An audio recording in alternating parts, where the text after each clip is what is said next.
So you finally got that opportunity to cook for that special someone, but you're wondering, how do I cook them a meal that is so good that they will adore you forever? Well, it's easier than you might think. Let me show you how.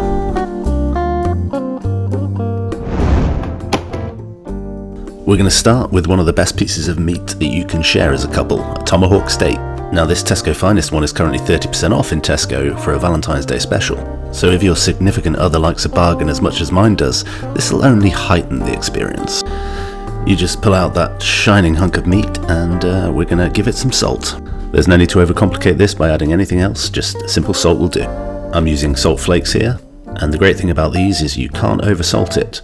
You just put on as much as you want and whatever sticks to it will be the right amount. Just cover up the whole steak, give it a gentle shake, and you'll be left with a perfectly seasoned steak ready to go on the barbecue. Now steaks aren't difficult to cook, especially when they're nice and thick like this one. Just use a meat thermometer and you'll know what the internal temperature is so you can cook it to the correct doneness. In this case I've used a Ninja thermometer which connects to an app and I can monitor the temperature of the steak throughout the cook. But you can just as easily do this with a simple handheld thermometer. I'm going to cook this steak on the Weber Mastertouch and I'm using Big K restaurant grade charcoal. I just put it in my chimney starter, light a couple of woodies underneath and leave it for 20 minutes until the top of the coals are turning a bit white. Now we're going to do a reverse sear on this steak, which means we need a 2-zone cooking area in our barbecue. All that means is putting the charcoal on one side and having an empty space on the other so you can cook things indirectly. And once I've got my charcoal in and my lid on, all I'm going to do is adjust the lower vents on the Weber Mastertouch to the second dot, which will allow it to cook at its lowest setting. And the same on the top vent, just leaving a tiny bit open. After leaving the grill for about 5 minutes, it settles down to about 120 degrees Celsius. Don't worry too much if you're 10-15 degrees either way. It'll be absolutely fine. And once my steak is in at 120, I just monitor it on the app until it reaches 49 degrees Celsius. That takes roughly 30 to 40 minutes, so it gives me time to knock up a quick chimichurri. For this, you're going to need 3/4 cup of fresh parsley, around 1/4 cup of fresh coriander or cilantro if you're in America, a 1/2 tablespoon of dried oregano, 1 roughly chopped shallot,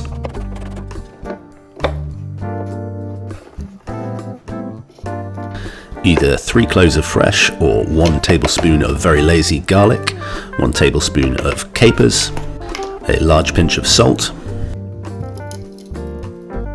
a pinch of cracked black pepper, and 1/2 cup, yes I know it seems like a lot, of extra virgin olive oil. Finish that off with 3 tablespoons of red wine vinegar. That acid will help cut through the fat of the oil.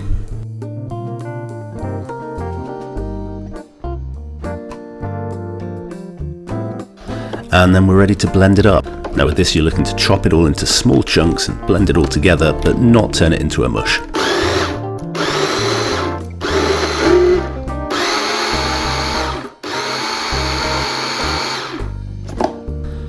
Now once that's all mixed together, give it a good taste to see if it needs any more seasoning.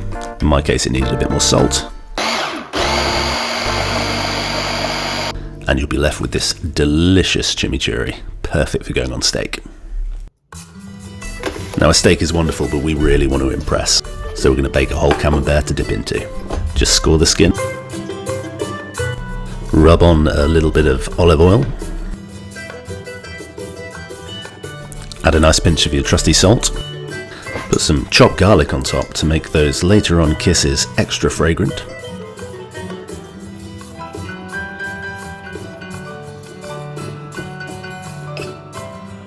And a pinch of black pepper to finish. Then it's on to the barbecue. Now we need to add a little red to our dish to give it a little passion. And I needed to use up some cherry tomatoes, so here we go. Whack them in a small dish with some olive oil, salt, pepper and some mixed herbs. Whack in a chunk of butter and give it a good mix. And we've still got space in there, so this can go onto the barbecue too. And finally, because you really don't want your date night interrupted by a vampire attack, a little bit of garlic bread. And once your steak is about 5 degrees below your final desired temperature, it's ready to sear. All you need to do for this is take it from the cool side of the barbecue to go directly over the coals.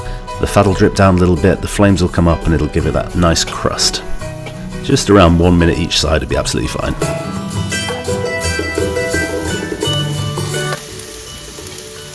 And then it's ready to come in for a quick rest before you serve the whole thing up. Now this particular steak came with a couple of herby butter melts, which would be a shame not to use, so I just allowed these to melt over the top while the steak was resting. About 10 minutes should do the trick. And then it's time to carve. Start by removing the bone, and then slicing it into strips.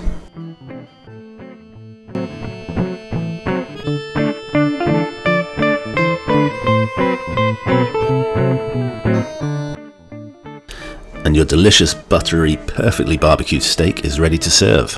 Now we're going for the sharing platter style here, so I've got a wooden chopping board, place my steak in the middle, have the camembert on the side, ready for some of that delicious dipping action. And then I take my cheap but very delicious frozen garlic breadsticks and put them on the side of my platter.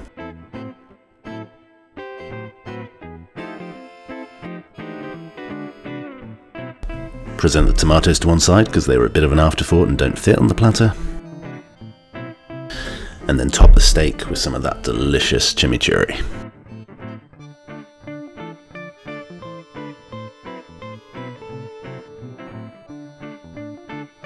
And a little bit on the side for dipping, and then you are done. This meal is decadent, delicious, and absolutely guaranteed to impress. Every bit of it is rich, indulgent, and absolutely mouth-watering. But the real question is, will it get you the results that you're after? Well, I can personally confirm that if you're after your significant other spending the rest of the evening lay on the sofa in some sort of food coma, then yes, it will. It will get you those results. If you're interested in making more delicious barbecue food with minimal effort, then check out my channel. It's what it's all about.